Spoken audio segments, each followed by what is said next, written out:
తూర్పుగోదావరి జిల్లాలోనే కుండలీశ్వరం అని ఒక క్షేత్రం ఉంది. నేను ఒకప్పుడు కాశీ వెళ్ళాను.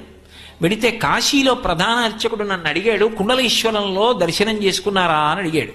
సరే ఏదో చేశానండి చెప్పాను అనుకోండి.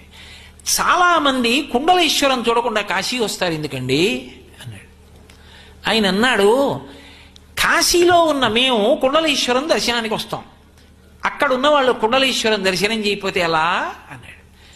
మార్కండేయ స్థుతిలో చంద్రశేఖరాష్టకంలో ఉంది కుండలీశ్వరుడు గురించి. కుండలీకృత కుండలేశ్వర కుండలం వృషవాహనం నారదాది మునీశ్వర స్తుత అని మార్కండేయుడు స్తవం చేశాడు.